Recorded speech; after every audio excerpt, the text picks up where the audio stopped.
황순옥 씨 되시죠? 네, 제가 황순옥인데요. 잠깐 서로 와주셔야 할 것 같습니다. 네? 제가 무슨 잘못이라도 저질렀나요?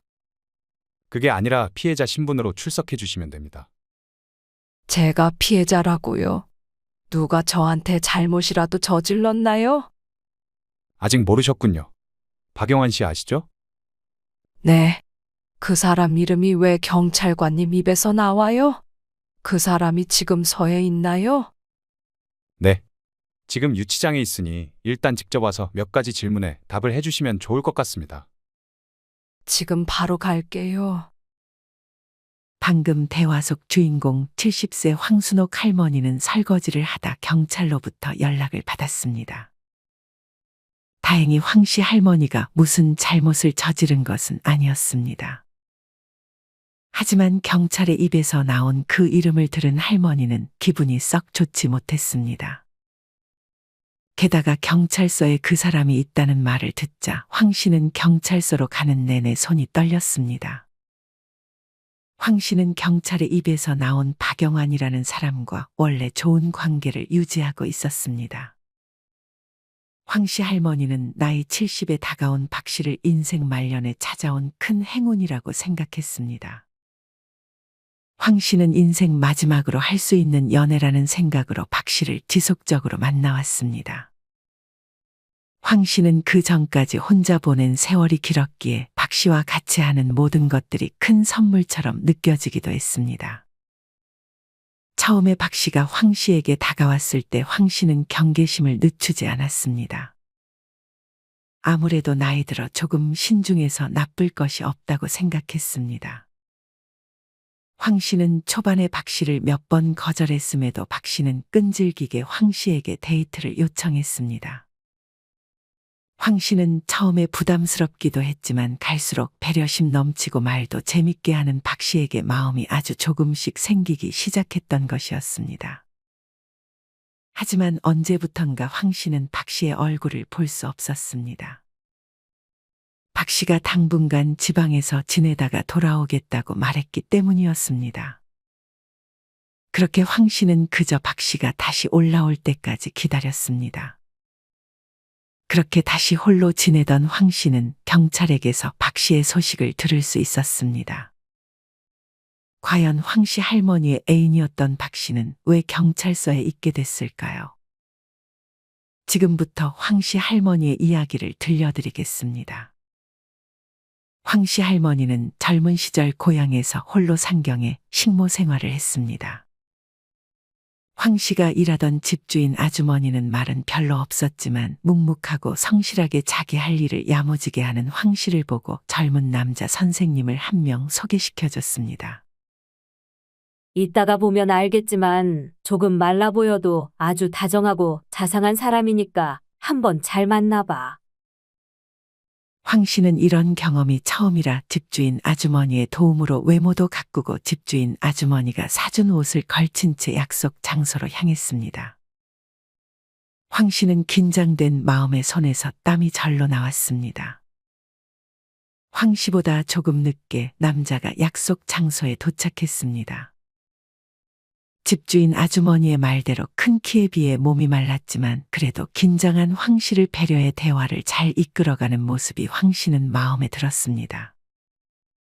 황 씨는 그렇게 지금의 남편을 만나 일남일녀의 자식을 낳았습니다. 하지만 남편의 몸이 제일 건강했던 때가 바로 황 씨가 남편을 처음 만났을 때였습니다. 그만큼 남편은 황 씨를 만나고 점점 몸이 안 좋아지기 시작했습니다. 워낙 허약한 체질이라 체력도 없었고 학교에서도 수업을 하다 빈혈이 오거나 쓰러지기도 했습니다. 결국 황 씨의 남편은 그 좋은 직업을 그만둘 수밖에 없었습니다. 황 씨의 남편은 점점 근육이 빠지더니 이내 일상생활도 불가능한 수준이 되었습니다. 황 씨는 그렇게 집안의 가장이 되어 자식들과 남편을 어떻게든 돌봐야 했습니다. 그렇게 황 씨는 포장마차를 운영하기 시작했습니다. 하지만 여자 혼자서 포장마차를 운영하기는 결코 쉽지 않은 일이었습니다. 자연스레 황 씨의 가게에 손님이 늘면서 술을 마시고 행패를 부리는 사람들도 같이 늘어갔습니다. 처음에는 황 씨도 겁을 먹고 도망가거나 술값을 받지도 못하고 외상을 하고 나서 갚지 않는 손님들에게 한마디도 하지 못했습니다. 하지만 환경이 사람을 바꾸듯 황 씨는 점점 자기 할 말을 하기 시작했습니다. 황 씨는 행패를 부리며 돈 없다는 사람에게도 어떻게든 돈을 받아내며 그렇게 억세게 돈을 모아갔습니다. 황 씨는 어느 순간 실질적인 가장이 되어 힘든 것을 내색도 하지 못하고 강해져야 한다고 스스로 주문을 걸었습니다.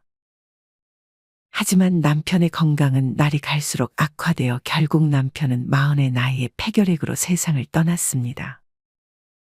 황 씨는 이때부터 여자로서의 삶보다는 항상 자식들에게 버팀목이 되어주어야 한다는 강한 책임감을 가지며 살았습니다. 화장품이나 옷 한 벌 사지 않고 거의 번 돈의 대부분은 자식들을 위해 쓰거나 자식들이 컸을 때 쓰려고 악착같이 돈을 모았습니다. 그렇게 시간이 흘러 어느덧 아들, 딸 모두 결혼을 했고 손주들도 태어났습니다. 황 씨는 이때쯤 포장마차를 하며 번 돈으로 좋은 자리에서 호프집을 운영하고 있었습니다.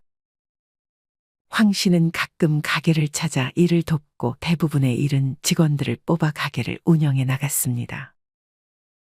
여전히 이전부터 있던 단골들이 많이 찾아와 장사는 잘 되고 있었습니다.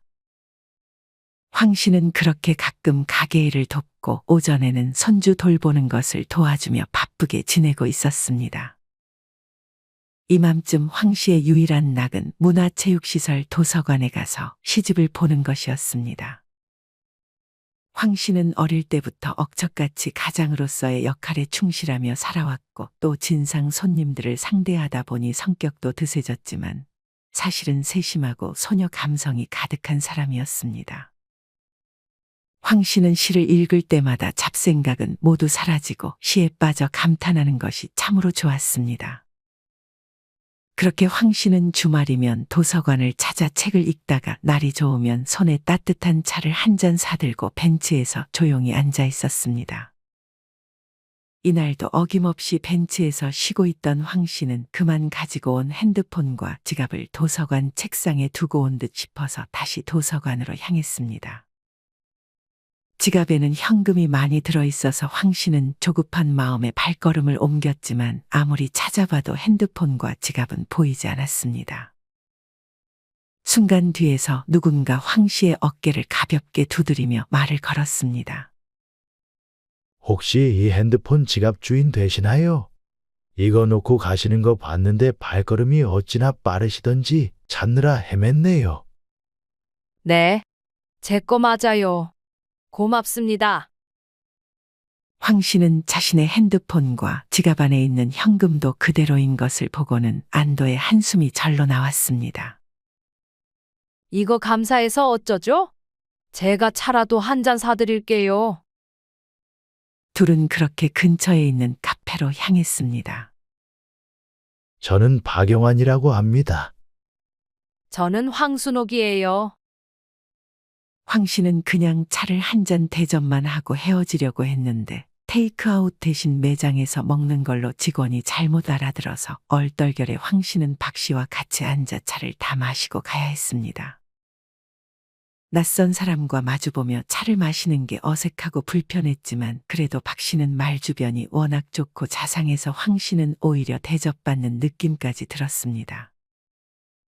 그렇게 별 얘기를 하지 않았지만 황 씨는 꽤 기분 좋게 차를 마셨습니다. 간만에 또래 이성과 대화를 나누면서 황 씨는 옛날의 남편과의 추억도 많이 생각났습니다. 왠지 모르게 박 씨가 황 씨의 남편과 닮은 부분이 많이 있었습니다. 황 씨의 남편은 재밌었고 그 와중에도 배려심이 있었는데 박 씨가 딱 그런 사람이었습니다. 황 씨는 남편이 그리우면서도 지금 옆에 아무도 없는 자신의 처지가 속상하기도 했습니다. 그럼 먼저 일어나 볼게요. 날 추운데 조심히 들어가세요. 황 씨는 간만에 기분 좋은 설렘을 느끼며 집으로 돌아갔습니다. 최근에 이 동네에서 연애하는 노인들이 많이 보이는 것 같네. 황 씨는 간만에 지인을 만나 얘기를 나눴습니다. 주책 맞게 무슨. 나이 들면 혼자 사는 게 최고 아니야? 혼자서도 할 게 얼마나 많은데. 아무리 그래도 나이 들어서 서로 의지할 사람이 있으면 여러모로 좋은 점도 많지. 언니는 그럼 죽을 때까지 혼자 살 거야? 아직 70이면 젊은 거지. 100살까지 살지도 모르는데. 그렇게 되면 자그마치 30년이나 남은 거야. 언니도 형부 그렇게 가고 벌써 혼자 산 지가 몇 년이야? 난 언니가 좋은 사람 얼른 만났으면 좋겠네. 나는 별로 관심 없어. 남편 없이 산지 이미 30년 가까이 돼서 혼자가 익숙하기도 하고. 이제 와서 무슨 연애를 한다고.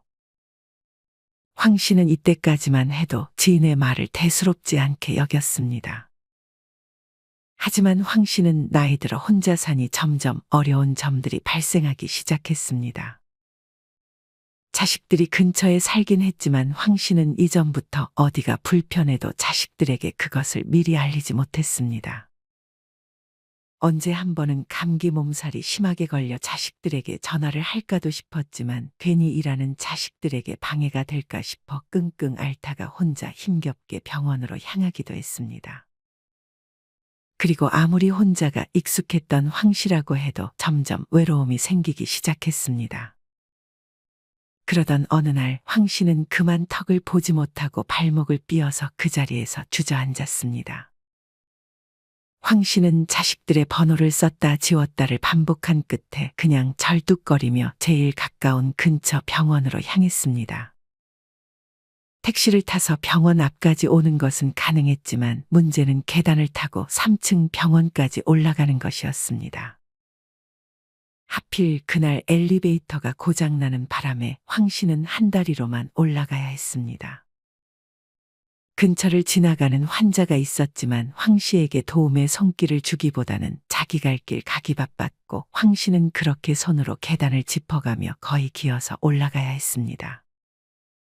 황 씨는 땀을 뻘뻘 흘리며 진료를 받고 약 처방을 받았습니다. 하지만 다시 집으로 돌아갈 생각에 한숨이 절로 나왔습니다. 황 씨는 고민 끝에 자식들에게 전화했지만 자식들 모두 전화를 받지 않았습니다. 황 씨의 지인은 황 씨보다도 몸이 안 좋았던지라 지인에게 연락을 할 수도 없었습니다. 황 씨는 힘겹게 이동하다가 겨우 택시를 탔습니다. 힘들어하는 황 씨를 보며 택시기사가 조금 도와줬으면 좋으련만 택시기사는 한 명이라도 손님을 더 받기 위해 황 씨에게 빨리 내리라고 재촉했습니다. 황 씨는 그 재촉에 무리하게 빨리 움직이다가 그만 반대쪽 발목에도 무리가 가게 됐습니다. 황 씨는 또 한 번 기어서 집 안으로 들어가야 했습니다. 그렇게 우여곡절 끝에 집에 도착한 황 씨의 눈에서는 눈물이 절로 나왔습니다. 황 씨는 그렇게 당분간은 집에서만 생활하며 아픈 게 낫기를 기다려야 했습니다. 어느 정도 발목이 회복이 되자 황 씨는 집에만 있는 게 답답했는지 근처 공원으로 발걸음을 옮겼습니다. 그렇게 산책을 가볍게 하다가 벤치에 앉아서 쉬고 있는데 나이든 노부부가 황 씨의 앞을 지나가는 것을 보게 됐습니다. 황 씨는 다시 한번 남편을 떠올리며 그런 모습들이 마냥 부러워지기 시작했습니다. 그렇게 쓸쓸한 마음으로 집에 도착하고 고요한 정막을 깨기 위해 TV를 틀었습니다. 하지만 TV에서도 연애를 하는 노인들에 대한 뉴스가 나오기 시작했습니다. 나이 70이 넘어서 연애를 시작한 할아버지의 인터뷰가 나왔는데 거기 나온 할아버지는 꽤나 행복해 보였습니다. 황 씨는 그 뉴스를 보며 며칠 전 지인과 나눴던 대화가 생각이 났습니다. 황 씨는 이때부터 황혼 연애에 대해서 조금씩 마음이 열리기 시작했습니다. 하지만 긍정적인 뉴스만 있는 건 아니었습니다. 연애를 가장해 사기를 치는 노인들도 많은 것 같았습니다. 황 씨는 여느 때와 같이 발목이 낫고 나서는 도서관으로 향했습니다. 황 씨는 이때부터 로맨스 소설도 많이 찾아보기 시작했습니다. 그렇게 서 있는 상태로 책을 읽던 황 씨의 어깨를 누군가 가볍게 두드렸습니다. 또 뵙네요. 황 씨는 얼굴을 자세히 보다가 지난번에 자신의 핸드폰과 지갑을 찾아준 박 씨를 금방 알아봤습니다. 아, 안녕하세요. 황 씨는 자신도 모르게 박 씨를 보고 환하게 웃어 보였습니다.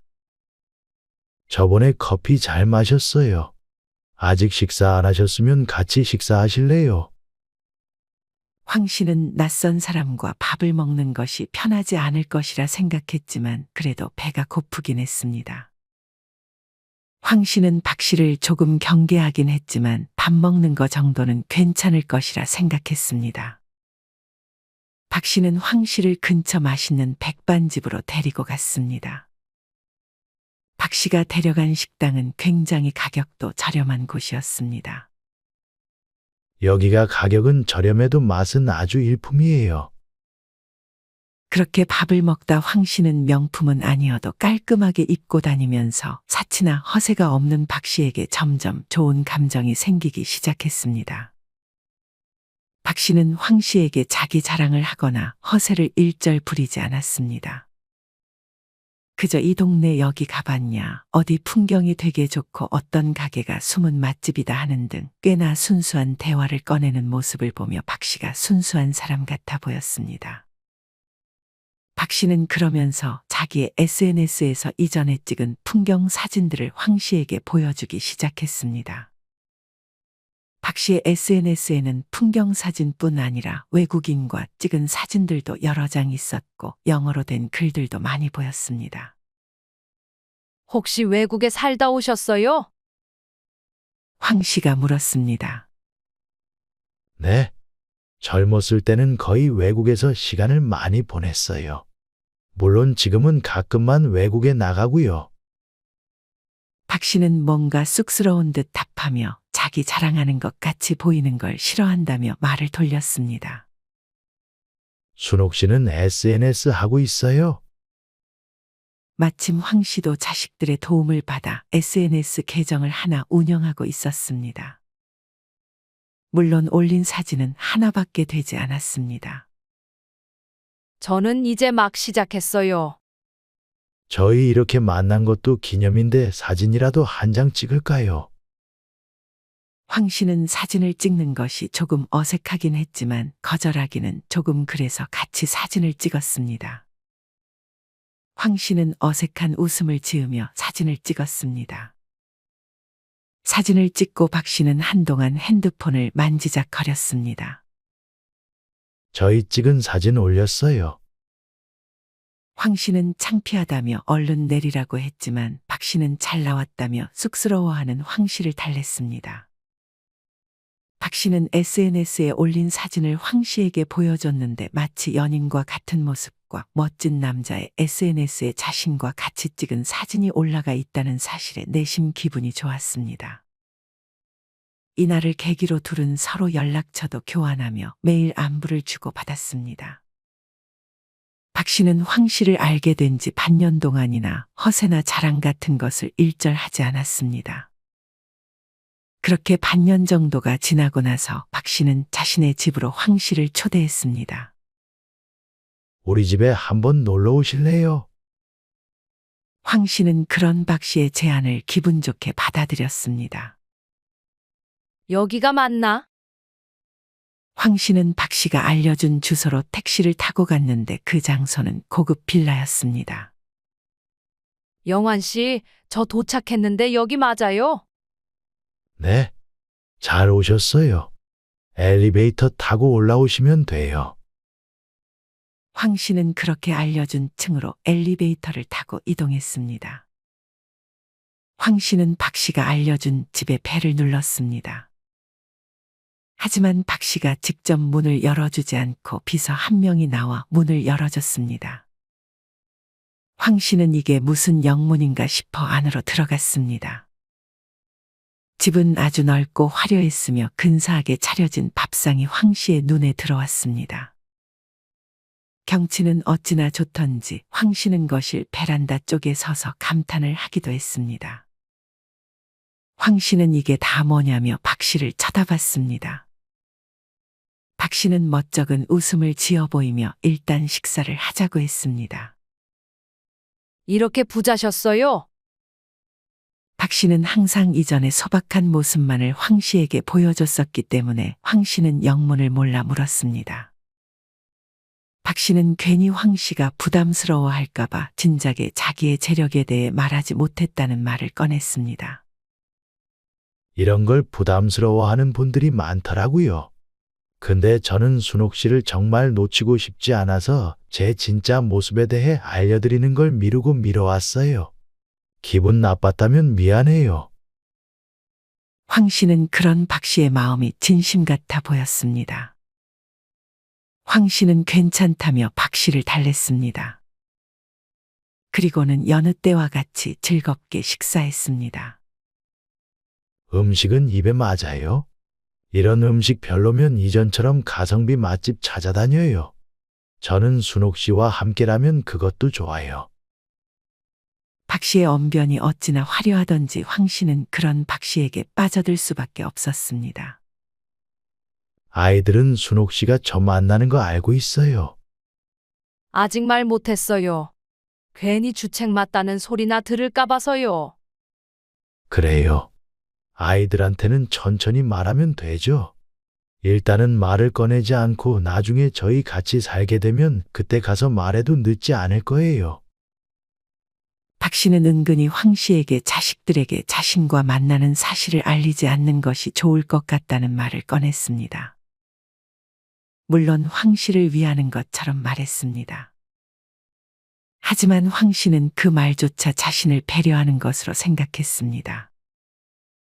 그렇게 황 씨는 어느덧 박 씨와 만난 지 1년이라는 시간이 지났습니다.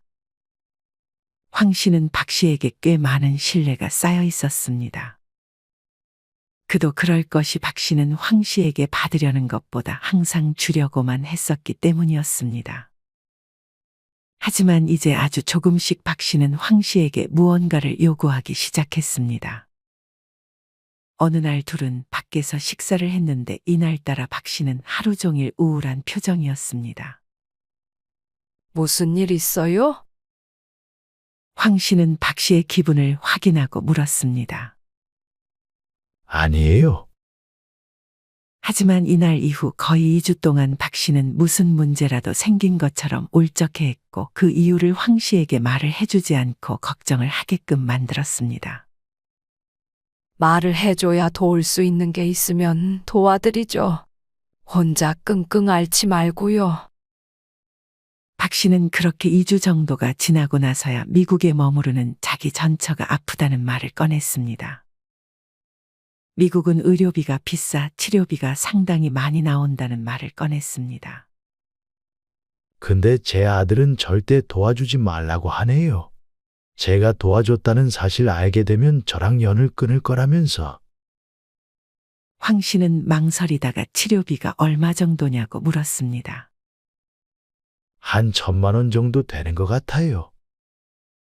황 씨는 자기가 박 씨 전처의 지인인 척하며 돈을 송금해 주겠다고 말했습니다. 정말이에요. 그럼 제가 순옥 씨한테 1,000만 원 보내드릴 테니 순옥 씨가 제 전처에게 돈 송금해 줄 수 있어요? 네. 어려운 것도 아니잖아요. 박 씨는 정말로 황 씨에게 그 자리에서 1,000만 원을 보내줬고 박 씨는 받은 돈을 전처에게 송금해 줬습니다.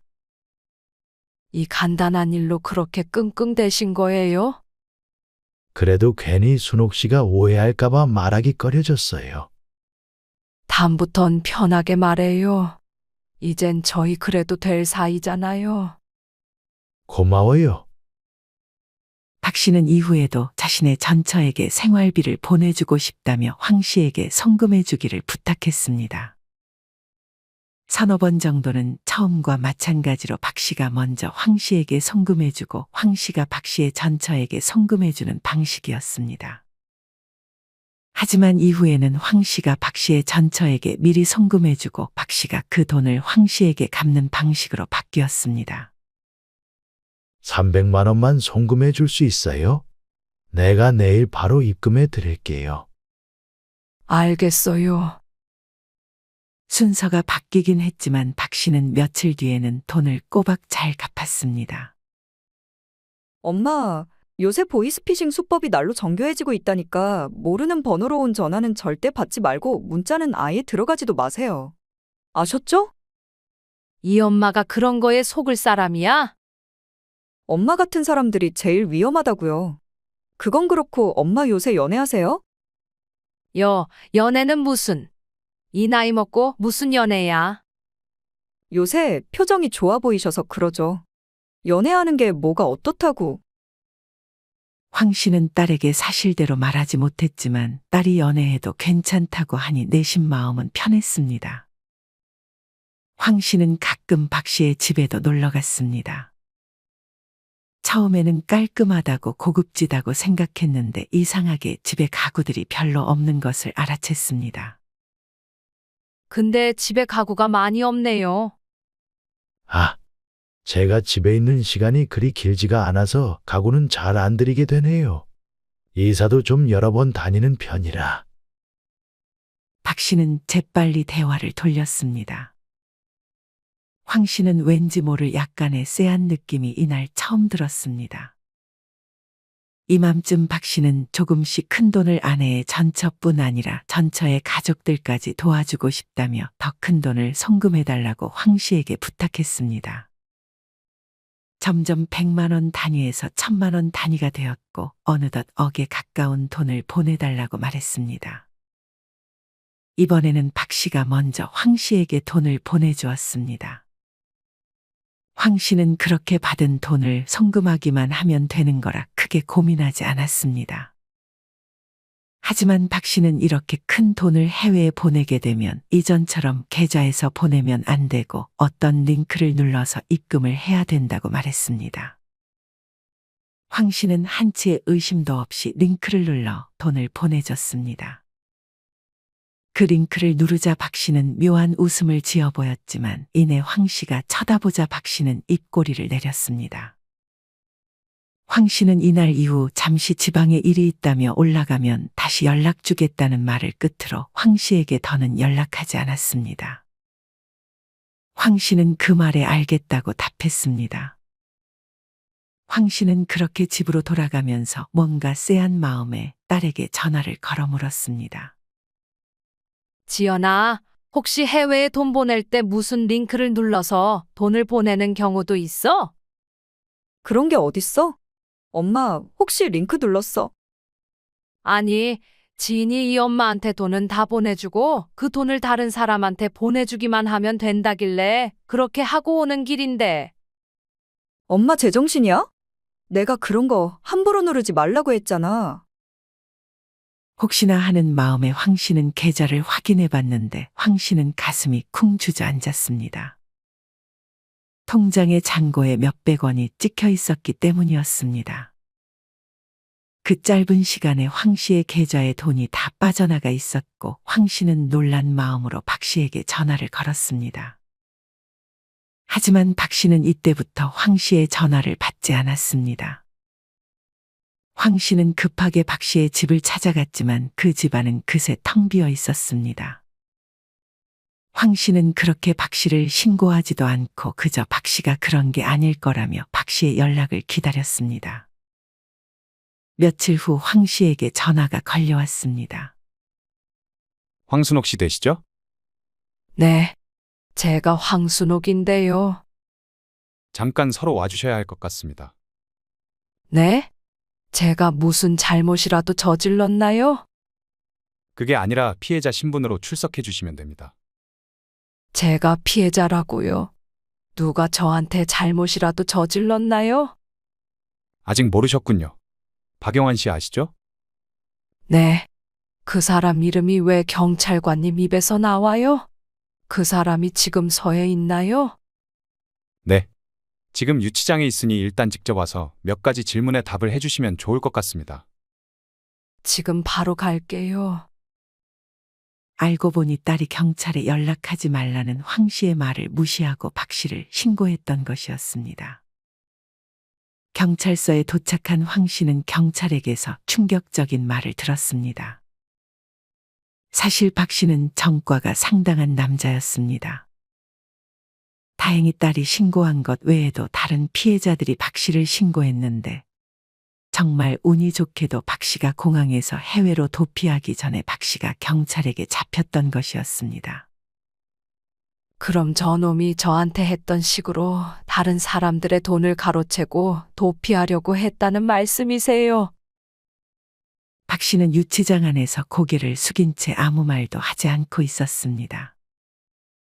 황 씨는 박 씨를 향해 자신이 아는 온갖 욕을 해가며 박 씨에게 침까지 뱉었습니다. 그럼 제 돈은 어떻게 되는 건가요? 그건 걱정 마세요. 저놈이 빼돌리려고 했던 금이랑 현금들 저희가 알아내서 피해자들에게 우선 피해 금액 돌려드릴 거예요. 황 씨는 그 말을 듣고 나서 다리가 풀린 듯 그 자리에 주저앉았습니다. 아이고, 감사합니다. 정말 감사합니다. 알고 보니 박 씨는 이미 황 씨가 지갑을 잃어버렸을 때 지갑에 현금이 많이 들어있는 것을 보고 황 씨에게 의도적으로 접근한 것이었습니다. 박 씨는 도서관을 자주 돌았고 각 도서관에서 한 명씩 피해자들에게 황 씨에게 했던 것처럼 똑같이 접근했습니다. 황 씨가 발목이 다쳐 한동안 도서관에서 얼굴을 비추지 않자 다른 노인들을 물색하던 박 씨는 황 씨가 다시금 발목이 났고 도서관에서 얼굴을 비추자 우연인 척 다시 접근했던 것이었습니다. 이후에 황 씨가 운영하는 호프집이 잘 되는 것을 미행에 확인한 박 씨는 더욱이 황 씨에게 더 많은 노력을 기울이기 시작했습니다. 처음부터 과시를 하고 허세를 부리면 황 씨가 의심을 할 것이라고 생각해 초반에는 최대한 검소한 모습을 보여주고 돈에 대한 얘기를 일절 꺼내지 않으며 신뢰를 쌓다가 점점 자기의 부를 은근슬쩍 보여주고 그 이후에 돈에 대한 얘기를 꺼내는 방식이었습니다. 그것도 돈을 바로 빌려달라고 하는 것이 아니고 빌려달라고 하더라도 금방 갚으면서 신뢰를 쌓다가 마지막에 악성 링크를 피해자에게 직접 누르라고 유도하는 수법이었습니다. 그리고 자식들에게는 자기를 만난다는 사실을 절대 알리지 말라고 하는 치밀함을 보이기도 했습니다. 황 씨는 운이 나빴다면 거의 전 재산을 잃고 비참한 노후를 보낼 뻔했습니다. 박 씨는 이제 다 끝났다며 허탈한 표정만을 지을 뿐 황 씨에게는 그 어떤 눈길을 주지도 않았습니다. 이내 다른 피해자들이 하나둘 경찰서에 도착했고 경찰은 그 피해자들에게도 똑같은 말을 하나씩 설명해줘야 했습니다. 경찰서 안에 있던 다른 사람들은 그런 황 씨와 피해자들을 보고 괜히 혀를 차기도 했습니다. 그러게, 전 아이에 무슨 연애를 한다고 이런 더러운 꼴을 다 본대. 그니까 나는 저렇게 추하게 늙지 말아야지. 황 씨는 나이 들어 하는 연애가 무슨 죄냐고 생각했습니다. 그보다는 저런 사기꾼 때문에 연애하는 노인들이 욕을 먹어야 하는 게 싫을 뿐이었습니다.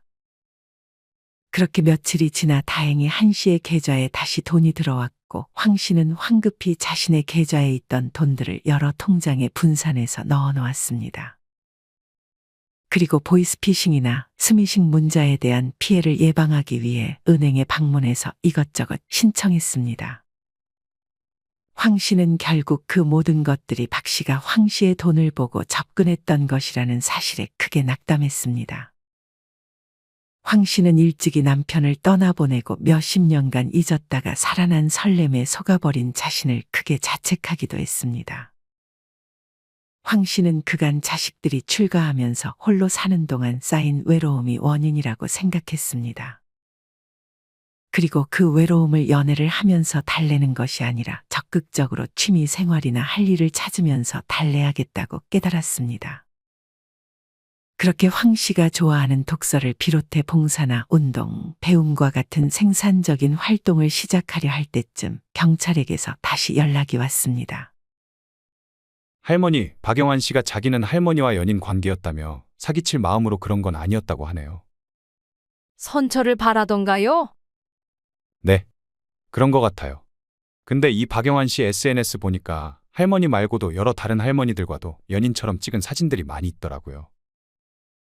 황 씨는 이제 박 씨에게 더 놀랄 것도 없었습니다. 선처해줄 마음 하나도 없고 최대한 많은 형량 받게 해서 저 같은 피해자가 없기를 바라는 마음뿐이네요. 순옥 씨, 나예요, 박영환. 우리 좋았던 추억들 다 잊었어요. 박 씨는 경찰의 전화기를 뺏어서 황 씨에게 되도 않는 말을 꺼내기 시작했습니다. 추억 같은 소리 하지 마, 이 사기꾼아. 내가 진짜 말년에 별똥파리만도 못한 게 꼬여서. 당신 내가 사는데 코빼기라도 모습 비춰봐. 내가 정말 그 나불거리던 입부터 꼬매버릴 테니까. 황 씨는 박 씨에게 시원하게 속에 있던 말을 해주고 전화를 끊어버렸습니다. 황 씨는 그렇게 말하고 나니 속이 조금은 후련했습니다. 황 씨의 자식들은 뒤늦게 황 씨가 연애를 하다가 그렇게 당할 뻔했다는 사실을 알고 할머니를 나무랐습니다. 엄마, 그러지 말고 저희한테 미리 증여해 달라니까요. 그냥 저희한테 안전하게 맡겨놓는다고 생각하면 되잖아요. 내가 고양이한테 생선을 맡길 것 같아? 그 정도 도와줬으면 됐지. 뭘 또 가져갈 게 있다고 그런 소리를 해. 나도 이전에 깨달은 게 있으니 같은 실수는 하지 않을 거니까 걱정하지 마라. 황 씨 할머니는 나이 들어 하는 연애가 잘못된 것이라고는 생각하지 않았지만 그래도 이제 남은 생에 자신에게 연애는 없다고 생각했습니다. 황 씨는 이제 연애로 느끼는 설렘보다 배움에서 느껴지는 설렘이 더 좋았습니다. 황 씨는 요새 외국어를 배우는 것에 빠져 매일같이 문화센터를 찾아 외국어를 공부하고 있습니다. 황 씨는 언젠가 홀로 외국에 나가 외국인들과 그 지역 문화에 대해서 얘기를 하는 상상을 하며 설렘을 안고 살아가고 있습니다. 여러분은 이런 황 씨의 이야기를 어떻게 들으셨나요? 만약 황 씨가 그 돈을 돌려받지 못했다면 그 결말이 참으로 끔찍했을 것 같습니다. 사실 황 씨처럼 사기꾼에게 돈을 돌려받는 경우는 정말 드문 일입니다. 한번 내 통장에서 돈이 빠져나가면 다시는 그 돈을 돌려받지 못하는 피해자들이 상당히 많습니다. 사기꾼을 잡았다고 해도 사기꾼이 돈 없다고 배째라고 하면 돈을 돌려받을 방도가 없어집니다. 그렇기 때문에 이런 사기에는 예방이 정말 최선입니다. 여러분은 아직도 이런 사기가 나와는 관련이 없는 일이라고만 생각하시나요? 피해자들도 아마 여러분과 같은 생각을 하다가 이런 일에 휘말리게 됐을 것입니다. 요새 은행에서도 이런 사기를 피하기 위해 미리 사전에 예방할 수 있는 것들이 많이 있습니다. 이런 것들을 은행에 갔을 때 직원들에게 잘 물어보시고 최대한 예방하는 것이 지혜롭지 않을까 생각합니다.